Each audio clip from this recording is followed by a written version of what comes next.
Well, welcome back to another episode of the Buffalo Happy Hour. Mike, what's up? Good morning, Derek. Good morning. It is a fine weekend, and we traveled. We are staying at the St. Lawrence Chateau, but we are with our new friend. So we'll start with introductions, and then we'll dive into your story and hear all about St. Lawrence Spirits. Okay. So you want to introduce yourself? Sure. I'm Jody Garrett. I'm the owner and founder of St. Lawrence Spirits, and I'm glad to have you guys here. Thanks for having us. Greatly appreciate it. So we'll start with your story and kind of hear about how you got into this business, because it's not the easiest thing to essentially start up, and you have a massive lineup behind you. So we'll start with your story. Okay. Well, we have a big family farm, and we're trying to figure out what to do with that farm to have it sustainable for our children, so they don't have to lose it for taxes, that type of thing. And we first of all thought we would have a winery, and then we went to Cornell Wine School and figured out quickly that that's not what we're going to do. We enjoyed the course. We learned a lot about wine. And as we were doing that course, we went to the Finger Lakes wine trail, and one of the wineries had a little still going on in the basement of the garage. So I asked the guy, "What are you doing?" And he's, "Oh, I'm making gin, and I can't keep it on the shelves." So we thought, can't keep it on the shelves. I asked him, "How long does it take?" "Oh, a couple hours." So for us, the return on the investment was much quicker to that. So we decided to do a distillery. Initially, we were going to have the distillery at the farm, and but we looked at it and go, it's kind of hard to get people to that because in the middle of nowhere, really. So then this property that we have now came up, and it had been vacant for like 5 years, and everybody drove by because it was too much. And then one day I pulled in the driveway of it, and I asked I Googled it. I called up my real estate girl, and she goes, let me call you back. She calls me back. She goes, I'm sick to my stomach. It just sold, but the guy doesn't want the building. He wanted the land in front, the water lots in front as an investment to flip it. So we bought it, and then we put a lot of money into it, geothermal, and then we built our distillery there on top of where the pool used to be. That's fascinating. I didn't know any of that. Yeah. Okay. Yeah, so it was built as a residence. In 1937 it was finished, and then the guy died, and he gave it to Sisters of Holy Cross as basically a summer retreat for the nuns. Wow. So it went from a nunnery to a distillery. The same vein, Yeah, for sure. basically. It's all about spirits, right? Right. It's all about the spirits. So your family farm, Yep.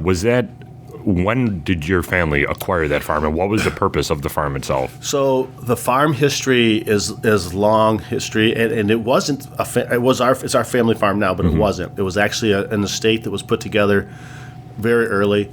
My grandfather actually stocked the lakes for the original owner in the 40s with fish, and then I spent all my summers there as a kid. My grandfather was the manager of it for the wealthy industrials that had it, and then he died. It passed on to 2 or 3 different people, and then my wife's family bought that farm as an investment property, and it's a hunting property, and again, that's where we grow all our corn. So we got that in 2006. Gotcha. And then we started, the corn. We didn't grow the corn until we figured we were going to do a distillery. Then we wanted to grow our own corn, because that was part of our story, is that we're growing it. We want to have it as much as we can of our own stuff. So we grow all our own corn there.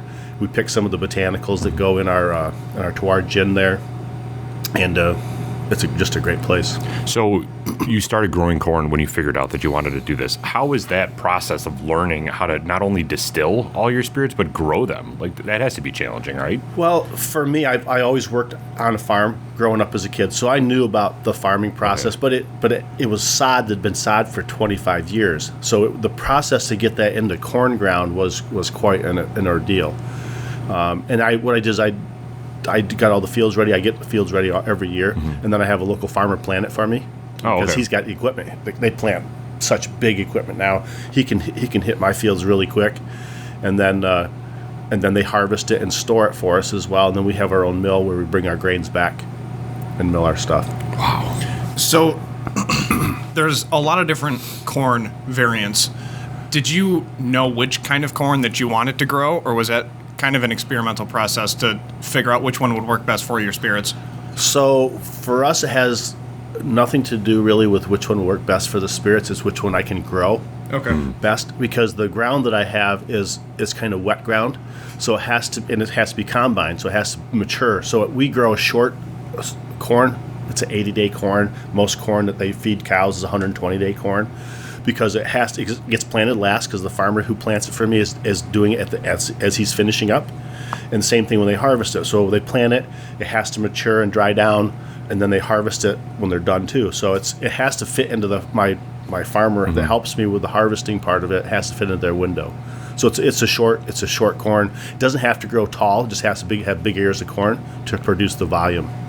So then your other mash bill ingredients, we'll say, where do you source those?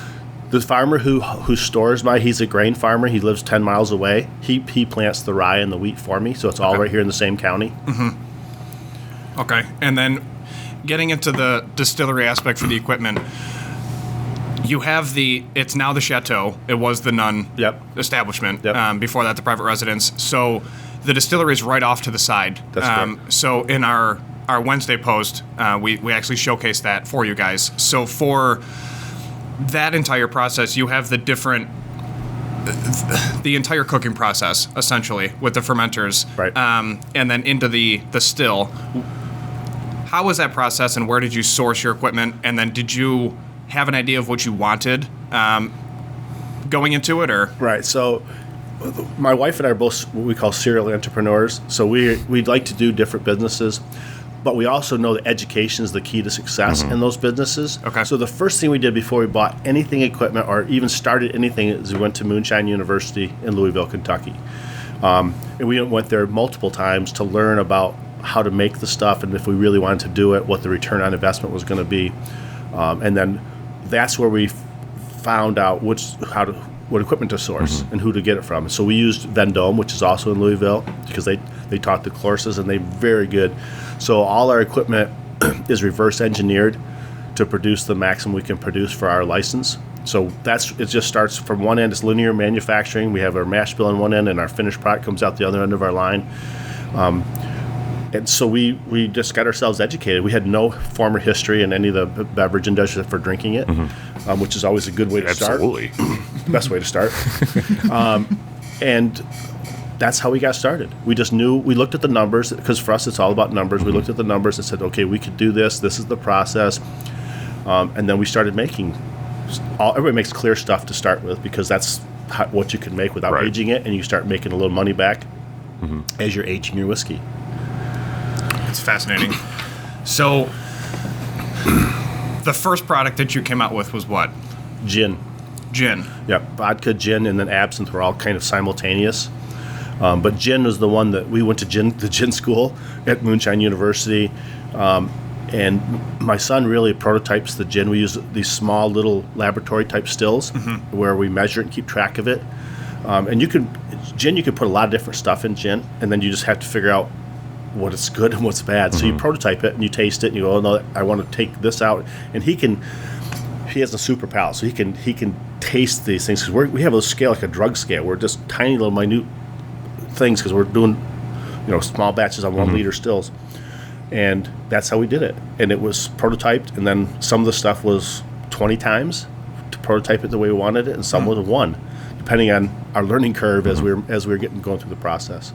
So when you were taking the grains from after they've been harvested and milled and all that stuff, what is your turnaround time from when you mill the grains and then when you put them in your mash bill? Right. So that's one of our key success points, we think, is that we do just-in-time milling. So if we're gonna have corn, rye, and wheat, we mill it on a Monday, Tuesday that we're cooking on Wednesday, Thursday, Friday. So it doesn't sit around. It comes directly, and we have a scale. So we mill it into a scale for the mash bill, so we don't have to sort it out when it comes into the distillery. It goes in the distillery in one of those big bags, and then everything that's in that bag goes in the cooker. It's all weighed that way. It's consistent, but it's also incredibly fresh. So we get all those oils and stuff stay in there. Sure.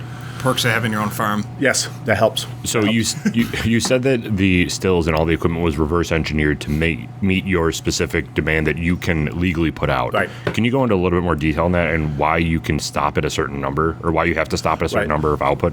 Sure, we're a farm-based distillery, and with that, our license allows us to make 75,000 proof gallons a year with our system. And so we reverse engineered it because we didn't want to have to add on to the building or any of that stuff, because it's just not possible with our footprint that we have and the way we built the building. So we did it the maximum we could do. We don't do that much right now, but we're ramping ourselves up as we need it. And the nice part about it is we can adjust easily because the system's already there. All we have to do is even if we have equipment failure or something like that, we can easily scale backwards and shut it kind of down in sequence. So it's very flexible. So your fermentation process is also different compared to what we've seen throughout the other distilleries that we've looked at. Do you want to talk a little bit about how you have this kind of, what did you call it, like a continuous fermenting or something like that? It's not continuous, but what we have is a setup. We have rows of fermenters so that we can keep the process going.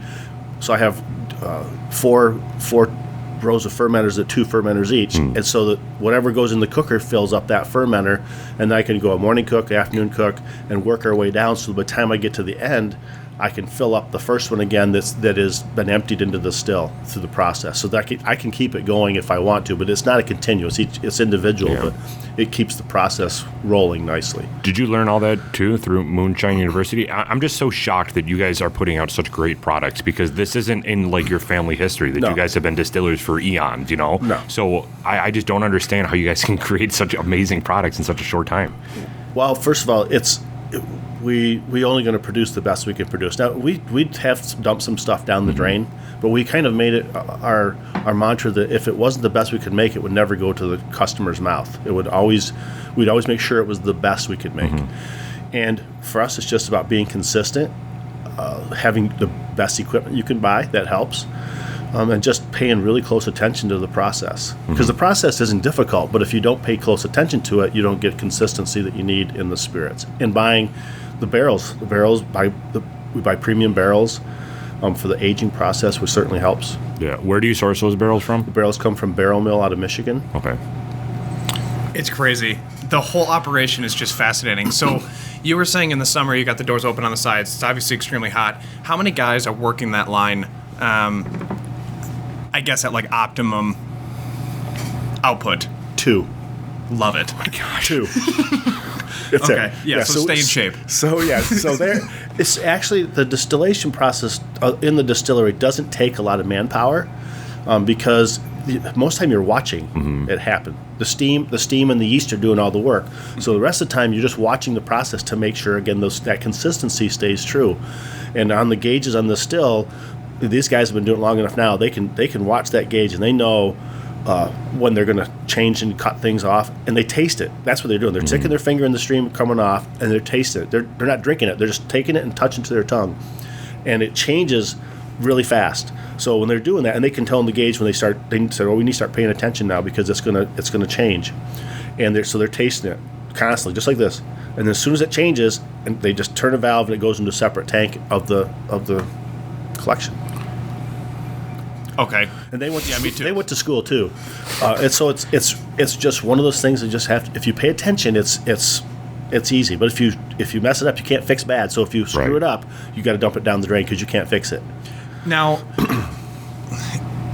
from the business standpoint, you're trying to find the people that fit the operation the best. Very similar to like the Bills are developing a culture and they're putting pieces in the right place. So from your standpoint, from start to where we are today, what has it been like to kind of bring in the people that you want? Because it's not just a spirit and a distillery. You have other aspects of your business. I mean, there's marketing, there's the Chateau, which is a whole separate thing that we need to talk about because that's just ridiculous. And then which is essentially the restaurant side. Right. So where are you sourcing and how and what's that whole, is it just you and your wife hanging out and just thinking of things? Sometimes it is. So what we do is we try to separate a little bit because license-wise, I can't be on the Chateau's license or have anything to do with it. I can't be on the checking account or any of that stuff because it's a separation of it's tied house laws. It's just one of those liquor authority things. So the businesses are separate. The distillery business is one thing. So the Chateau is my customer, in theory. Gotcha. So, but they also sell mostly my spirits there on purpose because it all fills back and forth what we're trying to do back and forth. So sourcing the people is difficult because we've gone through some. So and the salespeople end of things, it's a hustle game. I mean, they have to be self-motivated. They have to get out and they have to, because we self-distribute, which most craft distilleries do. They self-distribute. So it's a hustle. You got to hire the right people. You got to motivate them the right way. It's easy for us a little bit because we're selling such good products that they don't have to try to sell something that's not good. So they can whatever they want. And I always tell them, you don't have to sell the whole product line. Sell what the people want because everybody wants something different. And it's amazing to me is different markets of the demographic of the people in those markets buy different products. Like our absinthe, we got some places we sell the crap out of it. And we have some that they don't sell any of it because it's the people. The demographic and their background of the people in the area is what sells the product. Okay. So for the Chateau side of it, who kind of heads that whole operation in theory? Not legally, but in theory. In theory, it's the chef. Okay. The chef, we don't tell him what to cook. We don't tell him what to put on the menu. We turn that completely over to him. We don't have any restaurant experience. That's his job. And then we have our front of house manager, Mark, and they run the Chateau. And my wife and I, we just kind of have little inputs like, we'd like to see this, like I said, but we don't tell them what to put on the menu. That's fascinating. Which, I mean, we stayed at the Chateau last night. We had dinner last night, and it was just an awesome experience. The environment that you've, in like the entire St. Lawrence Spirits community built around this spot, it's just incredible. So you said that he really has free reign to make whatever he wants. Right. I had the salmon last night, and you had the duck. Yes. So where are you getting like all of your food from? So it's a farm to table restaurant. So those foods groups, like obviously salmon is we don't grow on our farm. Sure. But they're most of that stuff comes from, not all of it, but most of that stuff comes from farms that are around. Okay. In New York, a lot of them, like the duck comes from a farm down by Long Island. That's the only place he gets the duck from. And we source a lot of local food from local farmers. We source the beef comes from our farm. Oh, wow. It's part of our we call it still to grill. So because we feed the cows the spent mash for their grain, and they get it year round. So they have the meat quality is just amazing, and it's fantastic. So that, and it also, it's a waste product, and I get rid of my waste product by feeding it to the cattle, and then the cattle feed it back to the restaurant. Sure. So it's just a fantastic cycle. It's a cycle of life. Is what Yes, it is. so much basically. sense. Yeah. Yeah. So, with your spirits, you've entered some competitions, ruffled some feathers with the old timers because you're stealing the show. Yeah. So, let's talk about the product lineup that's in front of you, starting with the labels. So, we've rated your product on our show, and the label and branding section, we dived in for a while just because there's a lot to discuss and talk about. Sorry, I said it again. Yeah, there's no, always it's a lot to discuss. But anyways. So with your spirits, let's highlight some of the ones that are on the table, starting with the rye, and the story behind it, and then why you have all the different. Okay. So the first thing we did with our marketing, we wanted to make sure that when we went to a liquor store, people could say, "Oh, I like their vodka, but I got my whiskey drinkers are coming over tonight, and I don't know anything about whiskey."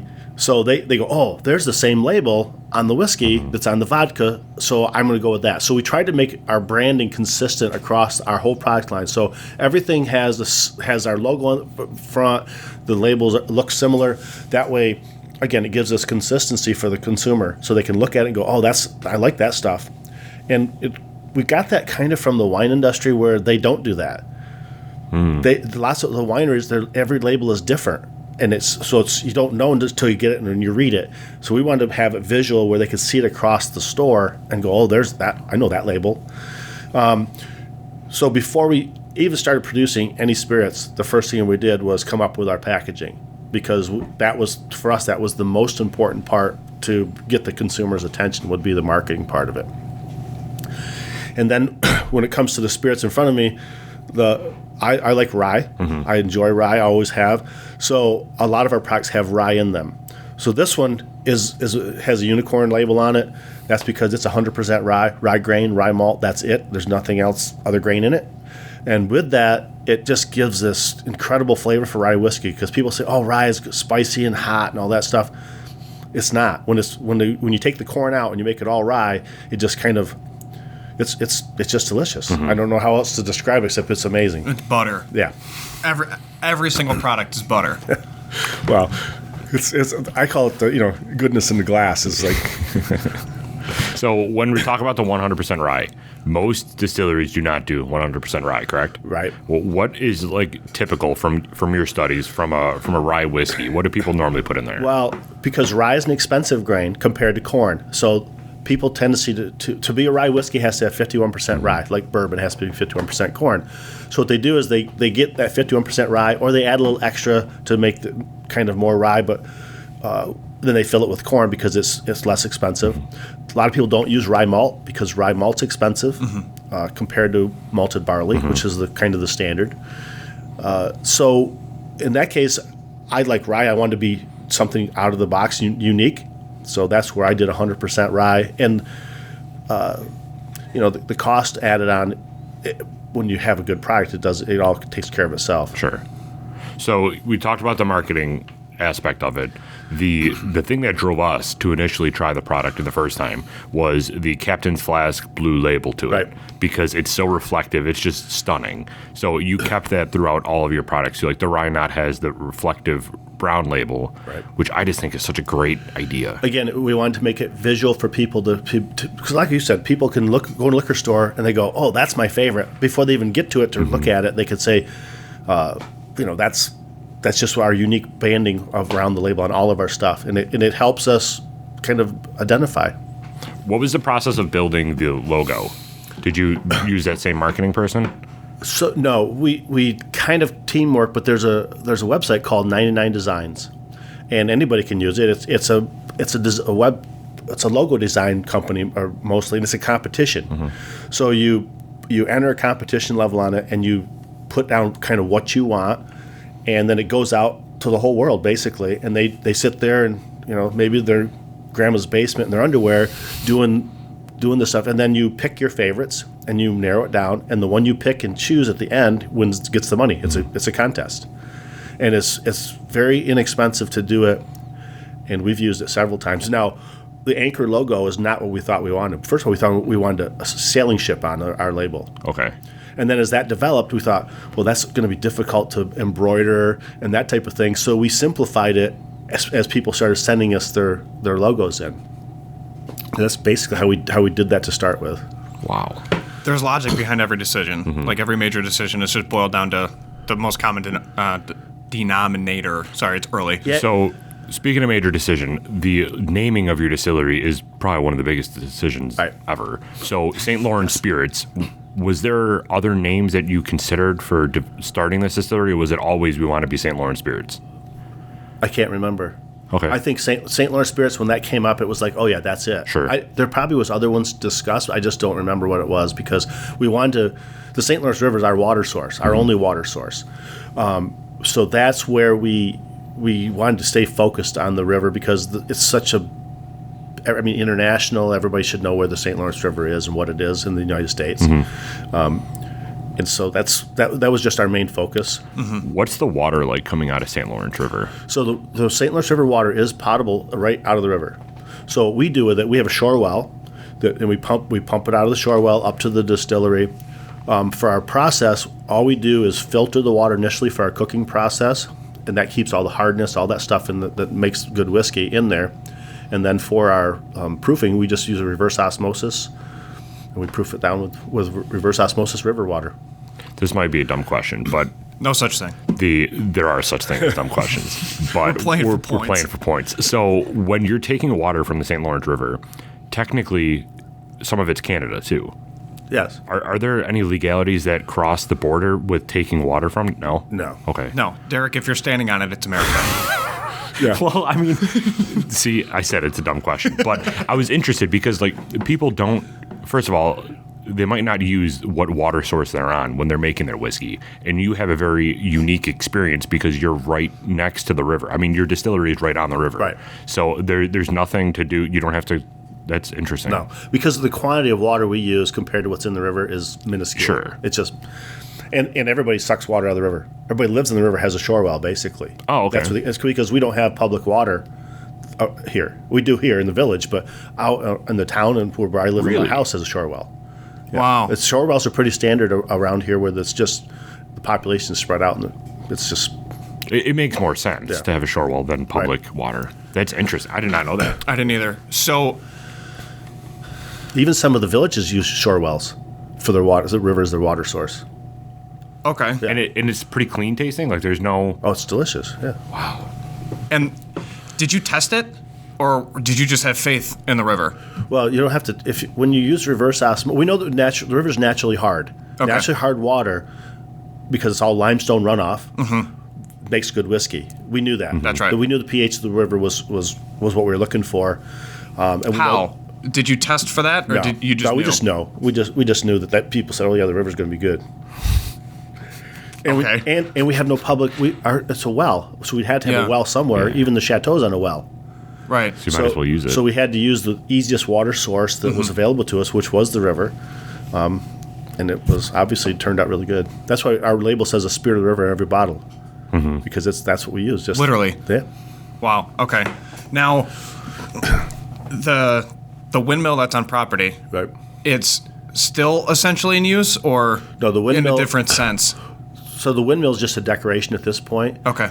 Initially, the windmill, when it was built in the 30s, was from a shore well, where they would pump the water up, and then that would pressurize the water for the chateau when it was the residence.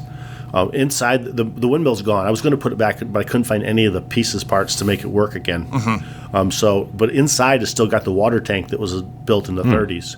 I'm trying to figure out how to use that because it's really cool. Yeah, absolutely.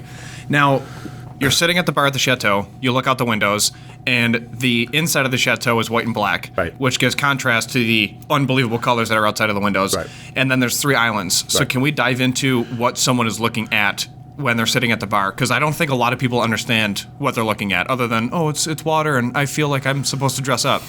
So, okay. Okay. So, what you see out when you first look out, that's the main shipping channel for the St. Lawrence River. So the shipping vessels go right past there as they're going up the St. Lawrence River into the Great Lakes system. The first big island you see is Grindstone Island. That's a U.S. island, and then off to the left, there's a small island. That's Whiskey Island. That's also U.S. And then as you look behind that, that's called Quebec Head. That's Canada. So Canada's in the background. The next piece of ground you see is Canada. So during Prohibition, that's where the whiskey came from Canada into the U.S. They would drop the barrels off at Whiskey Island or the crates or whatever it was. The rum runners would go get it, and then they would distribute up and down the St. Lawrence River in communities for the illegal whiskey. So it's really, there's a lot of kind of history of Prohibition stuff coming right here. Now, in the basement of the Chateau, Yep. is there still kind of that vibe? Because we haven't explored that yet. I don't even know if we're allowed to. But is there kind of like an old storage room, and you think that the private residence owner had something to do with it, or? I think that no, that where underneath the terrace of the Chateau was originally the kids' playroom. Okay. So, and it's big. It's a big space. Everybody would love to have their kids' playroom because it's not in the main house, so it's down in the basement. But we use that for storage of our barrels, and our finished product are stored down there now. Initially, we wanted to do a speakeasy down there, but the ceiling height wasn't high enough to. What is meet it? the Is codes. it 6 feet? No, it's like it's a little over 6 feet because I don't bang my head as I walk down there, so it's just a little over 6 feet. Okay. It's really cool because it's all stone and We got to check that out before That'd we be leave. awesome for a speakeasy, but yeah. yeah, it's just we would have to dig down, and we weren't going to do that. Right. Yeah, that's too much. Yeah. Now, the contrast on your cream. So let's discuss that product. Okay. Kind of the story behind it, and then your vision of it going forward. Okay. So the Empire Cream, we entered all our whiskeys in competition, and they all came back with medals, all and great comments. But one of the whiskeys came back and said, We love it. We don't know where it fits in your product because we basically had too many whiskeys for the sales guys to sell and for the judges to be able to separate out. And kind of the whole creaming of stuff was is really kind of a new trend. Now they make cream everything. So what I did is I went to the creamery. I said, hey, send me a sample, which they gladly did. I said, I want to prototype some stuff. So we have a whiskey. It was called Rising Tide. It won all kinds of awards. It's corn and rye, because I love rye. And we just started prototyping it. So what I did is I made it at 20, 25, 30, and 35 proof, and I blind taste tested my whole restaurant staff, because those guys can taste all the good stuff. And they all picked the 35 proof. And so because we decided at 35 proof, it was comfortable enough to drink on the rocks, but you could make a cocktail out of it and it would still stand up. It wouldn't be lost. And so we also wanted to make sure, because we're kind of purists where we don't add anything artificial, so our cream has no added sugar, no added flavor, and no added color. It's just the cream and the whiskey. That's it. And it's amazing. It's just fantastic. How does that compare to the other creams on the market from an additive standpoint? So people come to me and they'll say, oh, I've never had a cream whiskey before. And I go, do you like Bailey's? Oh, I love Bailey's. Well, that's a cream whiskey, technically, but that's all artificial. I mean, basically, it's got artificial color, artificial flavor, added sugar, and it's made from, a powdered milk process. So ours has nothing artificial. Most of the creams on the market add at least something, and coloring, added sugar, or some other flavor. We just use the whiskey and the cream as our flavor. It's very light compared to others, and silky. Little butter. It's great. Everything is butter. Everything is butter. It's got whiskey and it's got butter in it, right? Right. That's right. So when you traditionally think of bourbon cream or some sort of cream product, it comes in a black bottle. Right. For some reason, don't know why, but that's industry standard, it seems. Yours comes in a white bottle. That's very different from what else has been out there. So what was that? Why did you want to go with the white bottle? Again, it's just real simple. We wanted it to stand out. So on the shelf, because they put the kind of the creams all together in the liquor stores, and ours is the only white bottle. There's some cream bottles now coming out in lighter colored bottles. Most of them are dark bottles. So people go, oh, what is that? Because it's just different. And sometimes different, and they can pick it up and they go, oh, and they start reading it. They go, I'll try this. So it was intentionally done just to help us stand out on the shelf, especially with a growing cream market. Right. We've talked about this a couple times because we've reviewed a couple creams on our podcast, but is there a reason why it comes not in a clear bottle? No. Interesting. We thought that maybe people wouldn't like to look at something that's white inside a bourbon cream, but it's just, I've never heard of why. I think I've heard some stuff, but there's no reason other than some people say if it's in a clear bottle, it looks like a milk of magnesia, which is never a good thing. Correct. Yeah. So if you tip it and stuff, you're going to see the cream, and it kind of leaves that little bit of a film on the inside. So if you have an opaque bottle where that doesn't happen, it just is more eye appeal to the customer. That's kind of what we were thinking, but there's no real reason. Yeah. Okay.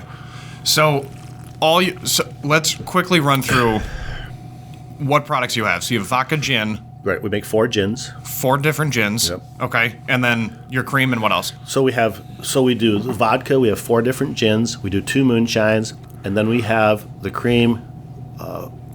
Outside the Admiral's collection, we have 5 whiskeys. We make 3 absinthes, and then we have our new Admiral's collection, which is our barrel finished whiskey, basically. 4 different barrels. What barrels are they? So we use port, sherry, cab, and cognac barrels. And we've aged them at different time frames based on how they taste. So the way we did that process is we put them in the barrels, and then we started taste testing them with the restaurant staff. And they picked. I didn't pick. When they said it's ready, then we stopped and we bottled it. And when they said, no, a little longer, and until it was done, it's, no whiskey before it's time, right? So when it was done, then it was done, and we bottled it, and they're fantastic.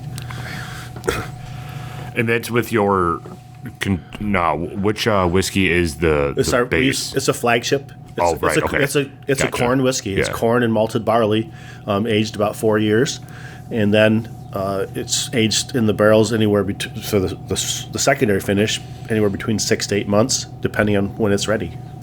And I can't tell you how long. I don't remember. Fascinating.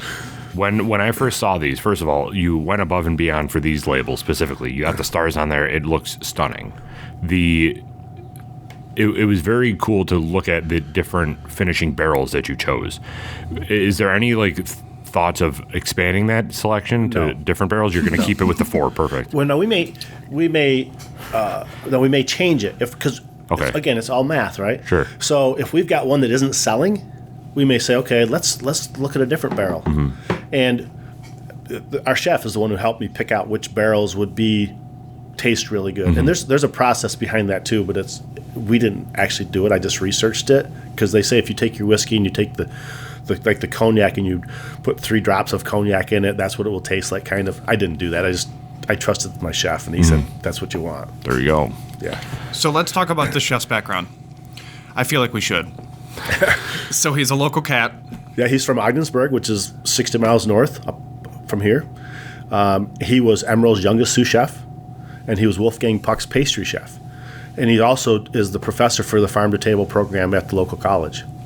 And he makes incredible food. It's magic. It's magic what he does. So we don't tell him what to do at all.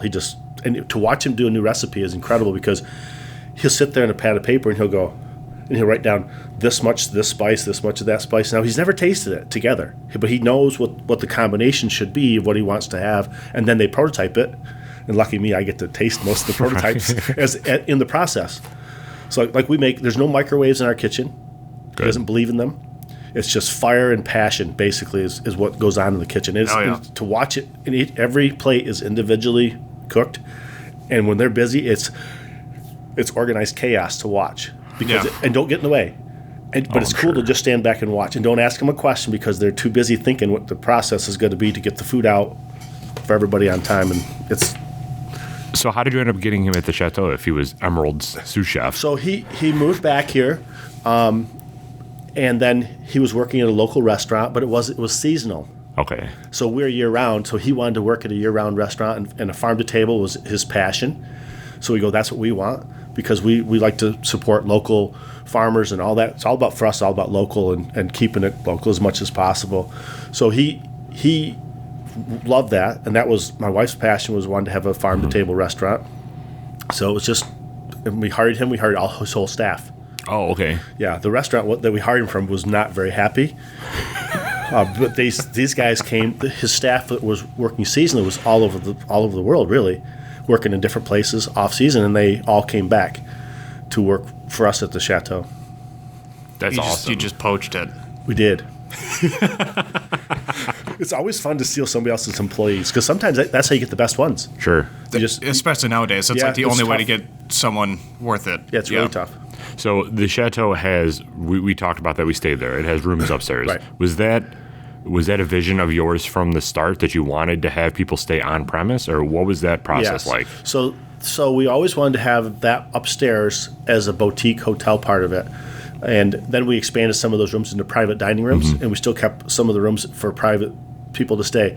And we've had some funny experiences because there's no TVs in those rooms. We said that last night. It was We did that. Amazing. We did that. We have Wi-Fi, but there's no TVs on purpose because we don't want people to hang out in the room. We want them to see the river and hang out at the bar or around Clayton. So our whole point when we got the Chateau and that property was to bring it back as a tourist attraction for the whole town, not just for us, but for the whole town of Clayton. And it works because people, when they come to visit a place, they like to hop around and see what the place has to offer for food and beverage and all that stuff. So that was always part of our vision. And upstairs, those rooms are original. There's nothing changed in those rooms. So they were original bedrooms to the person who owned. Wow. That's right. Yeah. Well, I have a personal question. Where did you source the beds?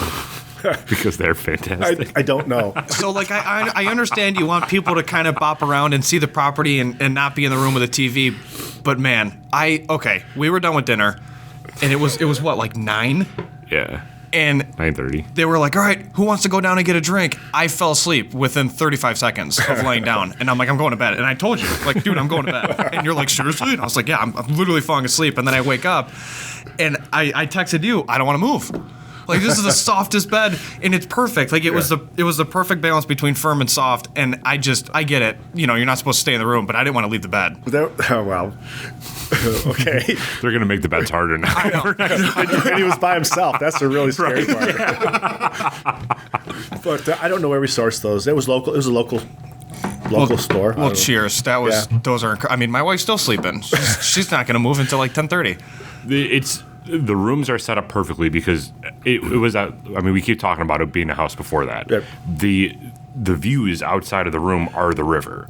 Right. So you don't want a TV in there. That was one of the first things that we said. Is I'm just so happy that there's not a TV in here because you just look and everything's framed perfectly. And it's round. Yes, the whole building is set up. Each room has a view of the river, and so the guy who built that. I mean, he's a genius because he built that for himself. He didn't build it to be a restaurant. It was called Fairview Manor for a reason. Mm-hmm. Every room had a fair view. That was always what it was. And it's on the National Historic Registry.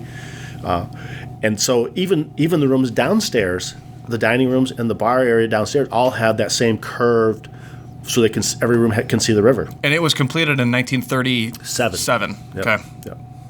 Yeah, that place is great. I mean, everybody, because we in the tasting room last night, we were talking to locals, and they're quote unquote locals, like they're here seasonally, right. And then they live out of state, and they're right. like, we literally just come here and basically drink the day away and hang out. Like it's like the woman that's always behind the bar, Sarah, she's got her crew, and they come in and hang out. But it's so unique because there's the bay down the road, but if you're driving through, you like have to stop. Yeah, Clayton is the gem of the river. Alex Bay is nice, but in the summertime, it's where all the college kids go. Mm-hmm. Alex Bay is more the family town. Okay. And then Cape Vincent downways is kind of like the sleepy little town. It's just these three different towns all in a row on the river. But Clayton is the one where the families go, and it's a little more mature and not, college kids running around. So let's talk about the tasting room here, where we are. So we're not too far from the distillery. We're only a couple miles from the distillery. It's a 7-minute drive. Yeah. So what was the thought process on opening up a tasting room? This was obviously after you purchased the distillery in the area. So what was the thought of getting downtown? So that's a really simple decision process. Again, it's all about numbers. It's all about math. So we were, as a distillery, we're allowed to have one tasting room. So we chose here because this is where the people walk up and down the street. And then we could always push them to the distillery and the restaurant from here by showing them videos and all that stuff. So we wanted to have, you couldn't buy a billboard. You can't put a billboard up down here. So you couldn't even, the only way to have the marketing to move people up to the distillery was to have a spot like this where you can tell them, hey, you can go there for dinner, or our other friends in the village that have great beer and all that stuff. We just pass our customers around because it's a small town. I mean, this town has like 3,000 people in it permanent. In the summertime, it's like 9,000. So they come and go, and the hotel's right here. The hotel, they sent people down through here, and for us, it was an easy decision. And then this was actually a clothing shop initially that had closed. And then we just kind of redesigned it and laid out the tasting bar. It has a dock on one side, looks like the back of a boat. That was all, we just figured it out what would fit. So you can have one tasting room for distillery, and it doesn't have to be attached? Does not. You're allowed one off premise. Okay. And then we're trying to change that because the beer and wine can have 5. And we want to have 5. Absolutely. Because we just know that they're great for marketing. Because once people taste the product, they want to know where can they buy it at home. And so we distribute across all of New York, and now we can sell direct ship to New York customers and online. Yep.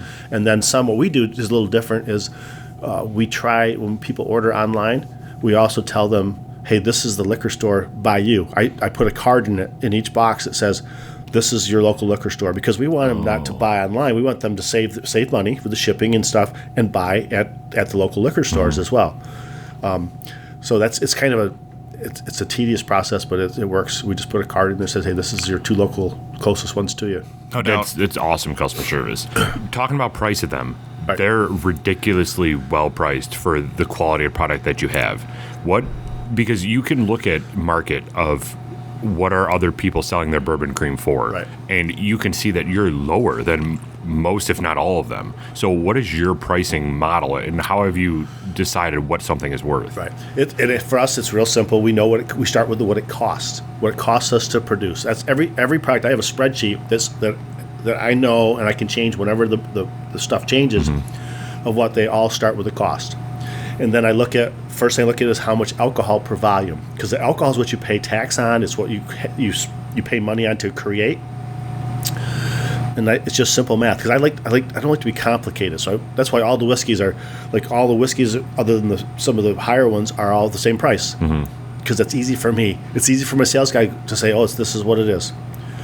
So for us, it was math, and we know what it costs to make it. We want to sell it, but we're not going to sell it too cheap either. We want to make sure that we're making the right margin on it, but we don't need to overprice it either. Right. Because it's all game. There's a sweet spot. And anything you want to sell, if you make a certain amount, it's worth a certain value.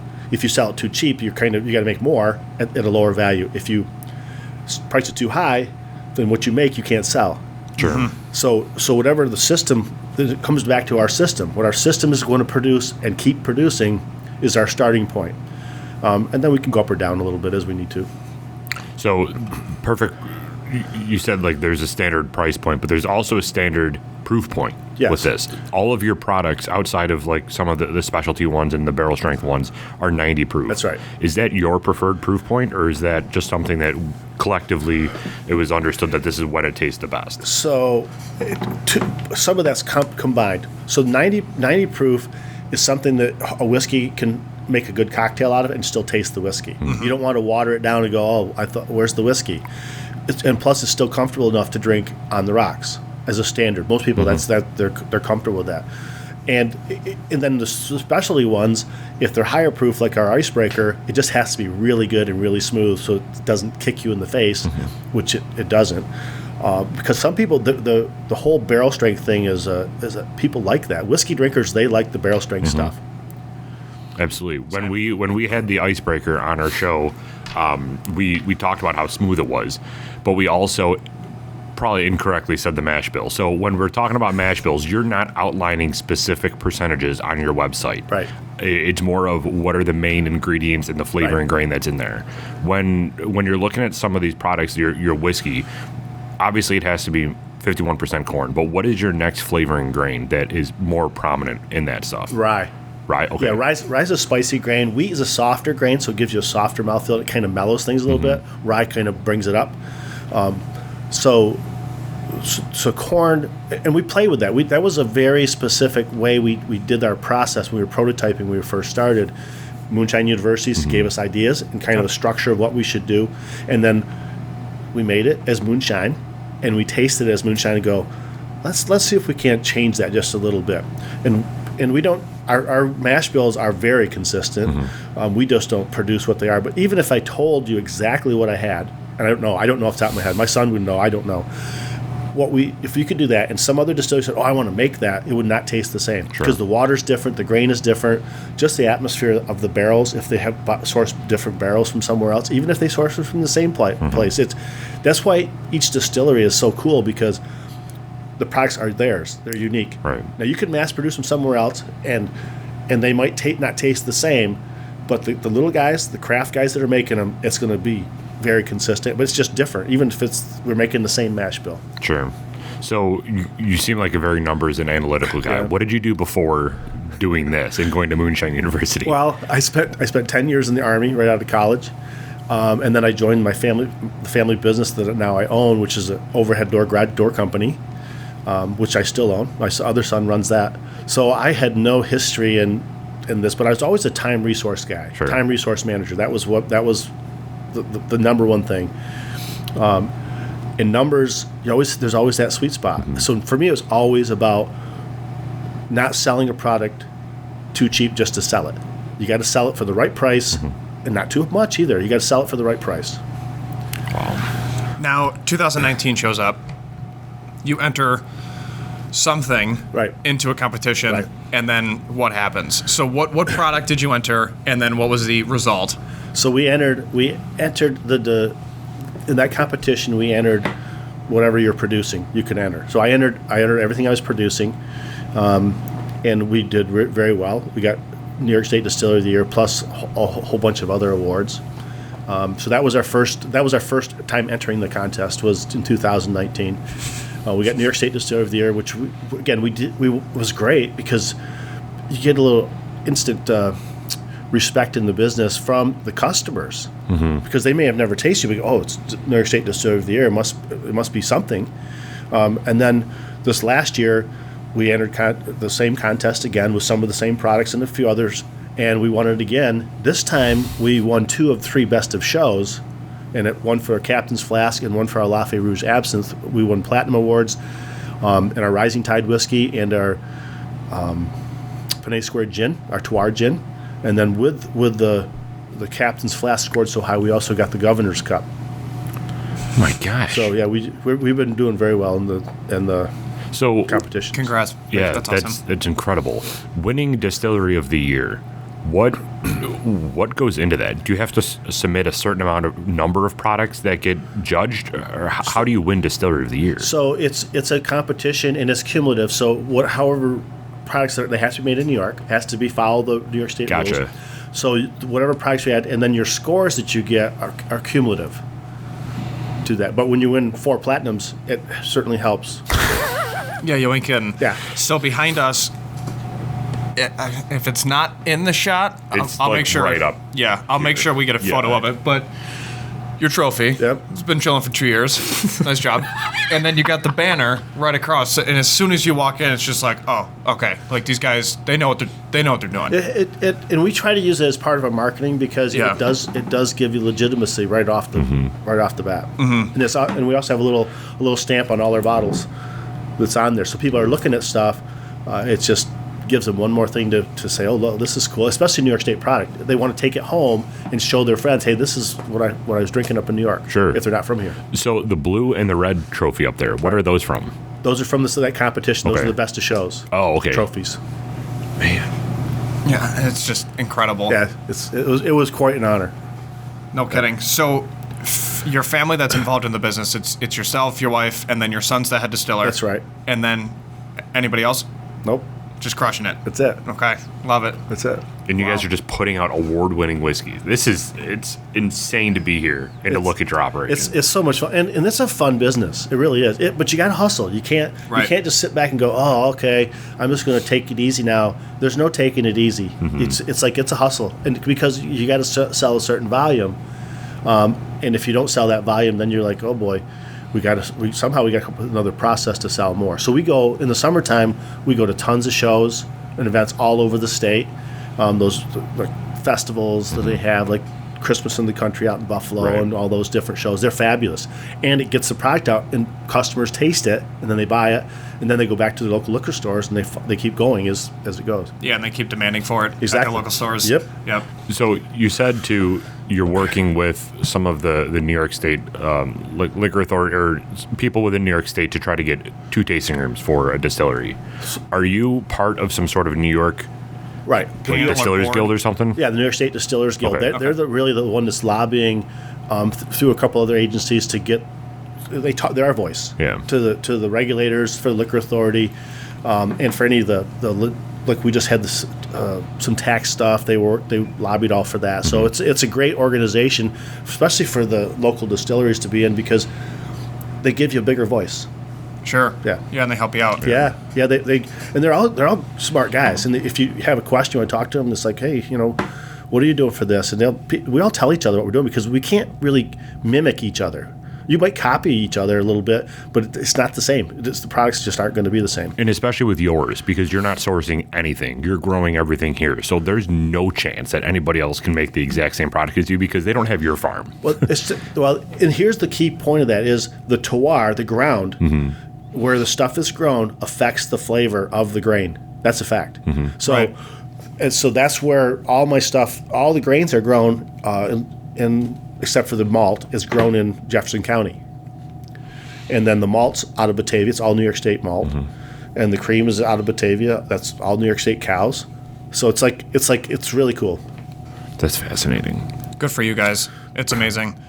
So from a social media standpoint, you're on Instagram, you're on Facebook, and you also have different accounts for your distillery and your chateau. That's right. We have different stuff. Which is St. Lawrence Spirits on Instagram, I believe, and then SLS Chateau on Instagram also. I don't know. Yeah. I don't follow the Instagram. I don't. We've been posting about your place all weekend, so Yeah. I have the handles memorized at this point. Yeah.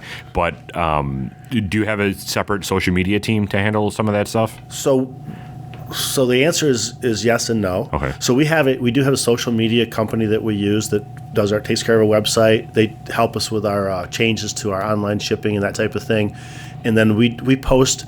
We post ourselves as well. Mm-hmm. So they kind of do the bigger things where we're targeting certain markets, Sure. And they take care of that because they're the expert at how to do that. Yeah, the algorithms and everything. Yeah, they have all that stuff. And then what we do is from the Chateau, they'll post on the Chateau's Facebook, and I'll post on the Distillery Facebook, and then they'll call me up and say, "Hey, do you want me to boost that for you?" And I say, "Sure," because it's easier if they do it. Because if I try to boost it, because I'm a little bit illiterate when it comes to that stuff, is it gets kicked back for one reason or another, and they know how to tweak it just right, so Facebook will let it fly. Gotcha. We were going crazy. We did a boosted post when we first started, and it got kicked back because you didn't put the ages right, because we do alcohol content, and since we didn't say it was 21 and over, it got pushed back. Then we just stopped promoting. Or too many words for the picture, all kinds of crazy stuff. Yeah. So now it's just we're fully organic at this point. Like we don't boost anything anymore. We just hang out. So hours too for the Chateau, is that open all the time, 24/7? No.